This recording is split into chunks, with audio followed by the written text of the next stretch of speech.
রাজধানীতে অল্প কিংবা ভারী বৃষ্টি, দুটো ক্ষেত্রেই একই চিত্র। বৃষ্টি থেমে গেলেও প্রধান সড়ক থেকে অলিগলি, বিভিন্ন এলাকায় দিনের পর দিন পানি জমে থাকে। আর কর্মদিবসে এই জলাবদ্ধতার প্রভাব আরও তীব্র হয়।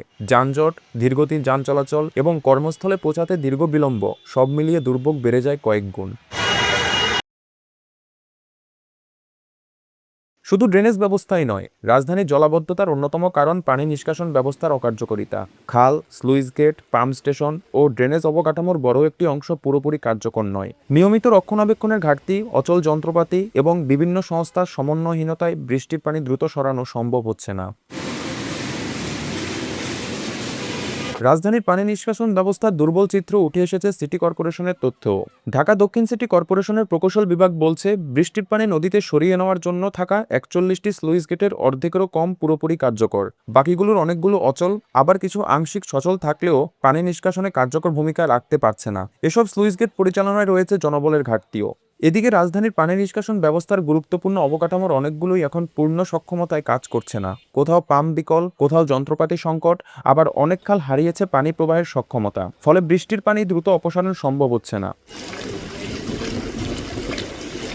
সিটি কর্পোরেশনের কর্মকর্তারা বলছেন, অল্প সময়ে অতিরিক্ত বৃষ্টির কারণে কিছু এলাকায় সাময়িক পানি জমে যায়, যাকে তারা জলজট হিসাবে দেখেন। তবে নালা, খাল, কালভার্ট কিংবা আউটলেটের সক্ষমতা কমে গেলে এবং পানি দীর্ঘ সময় আটকে থাকলে সেটি পরিণত হয় জলাবদ্ধতায়। নগর পরিকল্পনাবিদদের মতে, ঢাকায় জলাবদ্ধতার মূল সমস্যা দুটি। প্রথমত, দ্রুত পানি নেমে যাওয়ার মতো পর্যাপ্ত পথ নেই। দ্বিতীয়ত, খালগুলোর বড় অংশ দখল, ভরাট ও আবর্জনা সংকুচিত হয়ে গেছে। একই সঙ্গে ড্রেন ও নালাগুলোতে জমেছে বর্জ্য, বাধাগ্রস্ত হচ্ছে পানি প্রবাহ। দুই সিটি কর্পোরেশনের তথ্য বলছে, প্রায় ৩০৬ বর্গ কিলোমিটার এলাকার ২.৫ কোটি মানুষের বৃষ্টির পানি নিষ্কাশনের জন্য কার্যকরভাবে নির্ভর করতে হয় মাত্র ৮টি আউটলেটের উপর। এসব অবকাঠামোর কিছু পরিচালিত হচ্ছে ভিন্ন ভিন্ন সংস্থার মাধ্যমে।